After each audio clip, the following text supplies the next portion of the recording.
That's how you doing, sir? It's good to meet you. Thank you very much for doing this. It's good to very nice to meet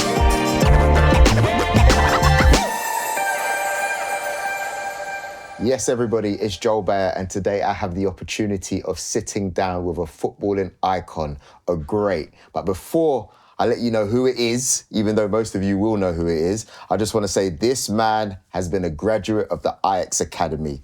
Multiple Dutch league titles, UEFA Cup winner in 92 and 94, top scorer in the 1991-1992 UEFA Cup season, also in 93 and 94, finished third in the Ballon d'Or whilst playing for Inter Milan, third for the FIFA World Player of the Year, joined Arsenal in 95, three-time Premier League titles, 4 FA Cups, over 400 appearances, one of the most iconic players to play in the Premier League, the man himself, Mr. Dennis Bergkamp. How you doing? I'm good. Yes, thank you. Thank you. Man. Nice introduction. Oh, thank you very much. It's deserved, isn't it, really? You know, it's really deserved and more. I have to ask, how does it feel like being back in London? It's good. It's good. We, during my career, we lived here for 13 years, 11 years playing for Arsenal. And it, for me, it feels like home because we started a family here. I've had a great time footballing here and made a lot of friends. And it feels like coming back home, so to speak. Yeah. You know what's funny? You know, I bumped into David Dean downstairs. He was downstairs. Yeah. He's actually there. Did you get to say hello to him? Or? No. Oh, I saw him going by. Yeah. Crazy. Every time I see him, I'm like, it's David Dean. That's really good. Of course. And also, now that you've retired, what does a typical day look like for Dennis Bergkamp? Well, I've got 4 kids. 2 of them are living in London. One is living in Spain, and one in Amsterdam. So me and my wife are traveling a lot, just seeing the kids, 2 grandkids as well. So that's basically a big part of our lives. And besides that, I'm in contact with people about football, talking about football. You know, so the football is always a part of my life. But nowadays, it's a little bit smaller part than before. Okay, that's good. But also, obviously you said you've been in London for 13 years. Now, before this became, 13 years when you played here. Yeah. Before this became your home, obviously you were still Dennis Bergkamp. Other clubs were interested. How did you end up coming to Arsenal and who else was interested? Well, I made a decision in Italy to leave Inter because things were promised, and I didn't feel like it was going somewhere. So my decision, my big decision, was leaving Italy, and that was at the end of the season. So then we had to work fast, and I called my agent. My agent was the year before, he was in contact with Arsenal for other players. So one of the first phone calls were to Arsenal, and I spoke to Bruce Rioch, the manager then. I spoke to David Dean. And they came with a story which was full of respect and full of plans, ambition for the future. And I said to my agent, I think we have to do this. There were other clubs, but... Can you reveal? I think, Tottenham was interested. I think West Ham maybe. There were 2 or 3. And of course, in Germany, a few clubs, and Spain. Okay. But I wanted to go to England. I wanted to experience that because I had some connection with England from my youth. Okay. So I always enjoyed that football, and I wanted to play there. So in a few weeks, the decision was made, and it was a gamble, but in the end, it turned out well. Oh, no, it's true. I mean, obviously, you end up being an invincible. You must get asked this question almost every day of your life, but regarding to how special that group of players were, what can you say about them? Well, in a way, you're part of it. You experience it every day, but you achieved, of course, the Invincible season, which is unbelievably special. But you only start to realize it year after year after year how special it was. Yeah. You start comparing players and teams to that Invincible team and players, and during those years you don't find many teams that can compare to that team or players who can compare to that team. in my belief. So it was kind of special, and it gets more special each year that goes by. Yeah. I was at your Football Writers Association Tribute Award in not January, just gone the January before. Yeah. And I'll be honest with you, the turnout was incredible. Yeah. I was looking from afar away, right? And I was just thinking, wow. Like, you know, we had David Seaman in the room, you had Thierry Henry was there, you had Ian Wright that was there as well. Obviously, I've just seen the recent sit-down you did with Wrighty, who, you know, he will forever proclaim his love for you. Yeah. Thierry, obviously, is another man that they'll ask him, who's the best player he's ever played with? Yeah. People might expect him to say Messi. He says, Dennis Bergkamp. Yeah. Right? Yeah. What is about Thierry that made him so special? And did you see the potential when he first arrived, or did he shock you, in all honesty? When he first came, we were, of course, at a certain level. But when he came, it was like a rough diamond, you know, like it needed a little bit to be polished, and he had to find his way and position in the team. But in training, you could already see, like, okay, this is someone special. But I do believe that he started off at Arsenal, and it just went so quick from being a good player to an amazing player. Wow. And we were just watching it every day in training, and what he has achieved in the team, in games. It's you were part of it. And as I said, from the Invincibles season, you don't realize how big it is. Only when you look back on that time, you think, wow, what a player I've played with, you know, alongside, because he's. I always said he's got it all. You don't see any weaknesses in his game. He can do it all. There's nothing that he can't do, and that's kind of special at a high level as well. Yeah, he mentioned that you were the benchmark for a lot of players. He said when he would see you come in early, he would see you do one exercise, he would do two. He would do, you know, just it's that competitiveness, because you were the benchmark. Even when Robin van Persie came to the club, a lot of us, we didn't know too much about him. No. But we were hearing, this is the man to come in, and, you know, he's similar to Dennis Bergkamp. And obviously it's never going to be the same. No. But at the same time, you were probably the closest player that we could compare him to. Did you see any similarities yourself? Yes, because he came already the season before, and he was training with us. He left the club in Holland, and so he was already there for a few months, only training, and he was amazing in those training sessions. Really? And he told me later, he said, but I was so focused on doing well, because there was so much talent around me. I couldn't mess up. I had to do the right thing. So he was really focused, and I think that helped him. That little part, when he was that part of training with the first team, with the Arsenal team, I think that helped him a lot for his future. At least that's what he told me as well. That changed a little bit his whole attitude to the game, his whole mentality, and. Then taking that with, of course, his talent, his technical ability, and shooting power, scoring goals, that made him a big player. Yeah, for sure. The reason why we're here today, people, is not just to sit down with the legend himself, but it's also because you are launching a limited edition Dennis Bergkamp jacket with a friend of mine, Antonia Bronze, right? She does really cool jackets. She's been blowing up on social media across the board. We see her doing things for loads of celebrities, but this is a unique one. Can you tell us a little bit about this limited edition Dennis Bergkamp jacket?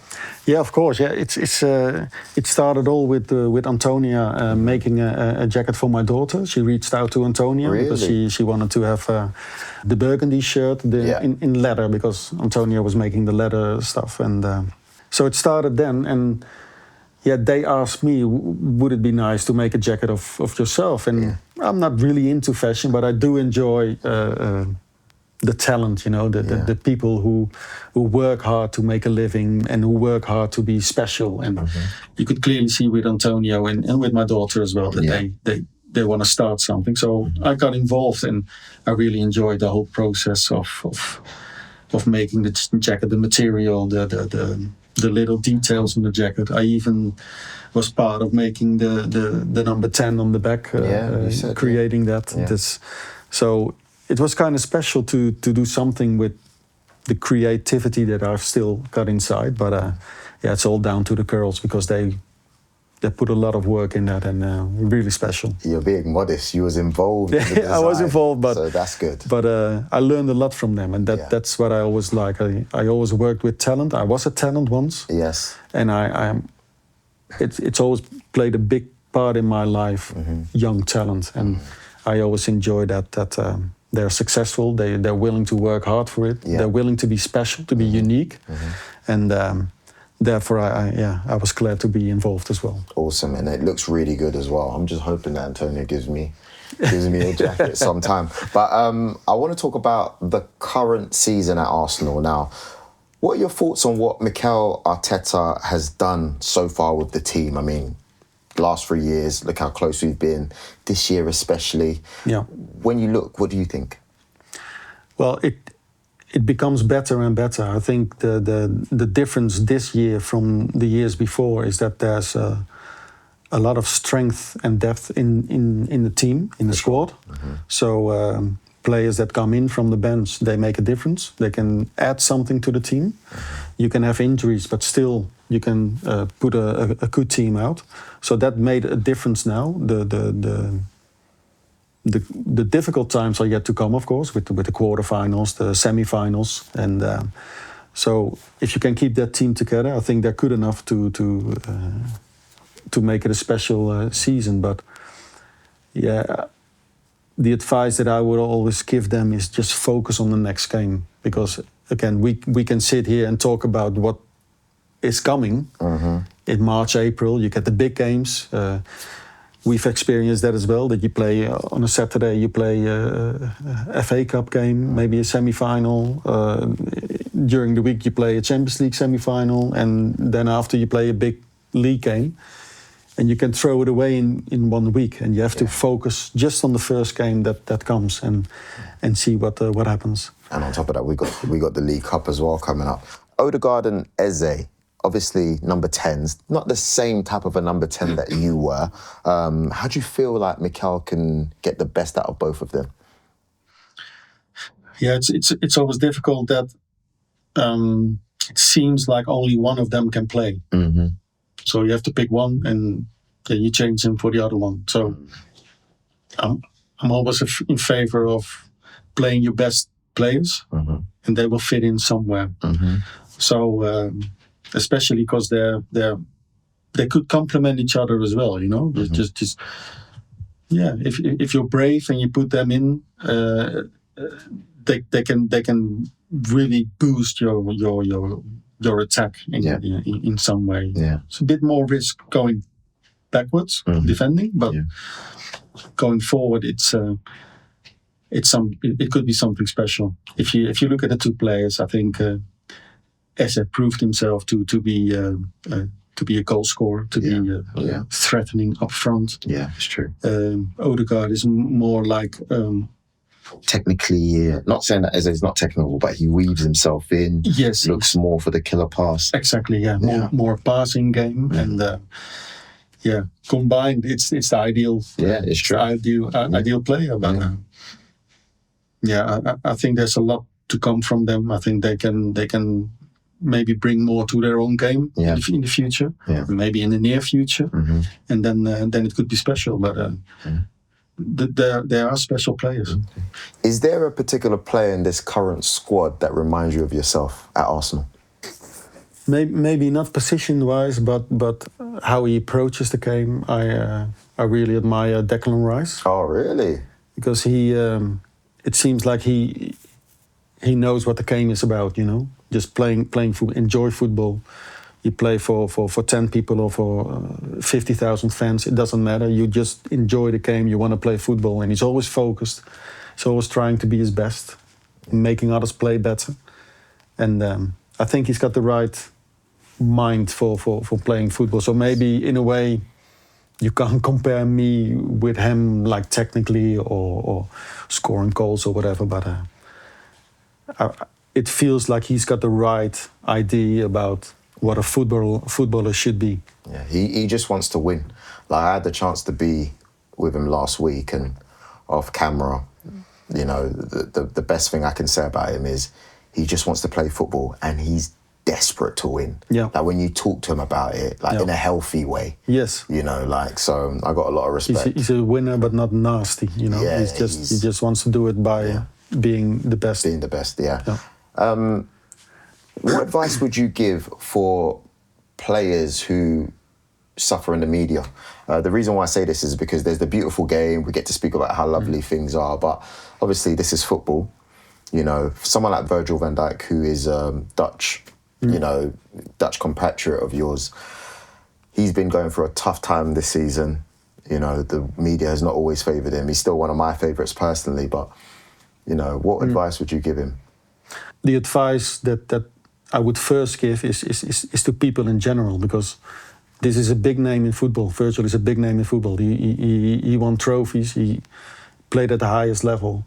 So if he says something about things which is annoying him or whatever, people should listen to him. Yeah. Without having another opinion or whatever. They should listen to him and with whatever solution he comes up with, you know, for this problem, because clearly it is a problem. It's easy for me to say, like, yeah, just don't listen to it, or it's just people behind the phone, computer or phone or whatever. They're very brave online. Writing online, but never in the face. But I've never experienced it with the social media part. Again, we should listen to those people who, well, suffer is maybe a big word, but if it really gets to them, we should listen. Like, okay, what can we do about it? Because it's, as you said, it's a beautiful game, and this is not part of the beautiful game. And it becomes bigger and bigger. Somehow you can't stop it. So players have to deal with it, but it's not always easy, because mentally players could get hurt and touched, and that's not what it's all about. It's still a game. Agreed. So Dennis, I want to ask you, who is your top 5 that you've played with? So I want you to position them 5-a-side, no goalkeeper, right? Okay. You might not know, people watching, or maybe you really know, but he's played with some big ones. So I think, and if I would put a 5-a-side, I want to put a 5-a-side that would actually play on the, you know? I think I would always go with Patrick Vieira. Ooh. As maybe on the right side. Why? I'd go. Why? Because I've never seen a midfield player dominate a game by himself. Like, just the first game he played, I was sitting in the stand. I was injured, and he came on at halftime, and he just literally changed the game by himself. Just winning tackles, passing the ball, being everywhere. Really, really top player. Top. So that's Patrick. Patrick, I would say Robert Pires on the left. Oh yeah, because he's a good creator of creating chances. Yeah. I think I'll have Campbell at the back. Just like this is a very Arsenal team, huh? It is an Arsenal team. Because, that's you can't beat the Invincibles side. You played in Ajax, you played in Inter, you played for the Netherlands. Okay. Yeah, but I have to compare certain players. I mean, I played with Van Basten and Rijkaard. I mean, those are big names, but to have that invincible year with those players, I think you can't beat that. So I would put Thierry up front as well. Yeah. And I like to play myself in the middle. That's great. Wow, the Arsenal fans are going to love that one. Yeah. That's really good. Finally, best player in the world right now? Again, Arsenal is leading in the Champions League, in the biggest league in the world, Premier League. So I had to pick. I want to pick a player, and I think it's Rice. It's Declan. Yeah. For me, it's he's of great importance in that team. So I would pick him. I think he's going to be Footballer of the Year.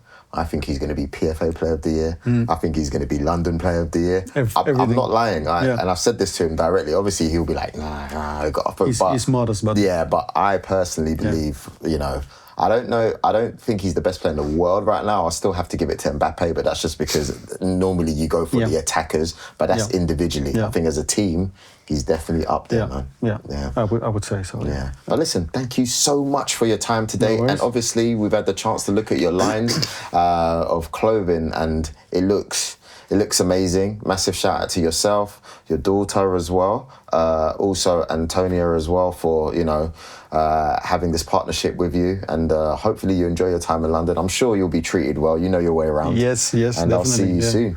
Lovely. Thank you, Dennis. Thank you. Cheers. Thanks. Bye-bye.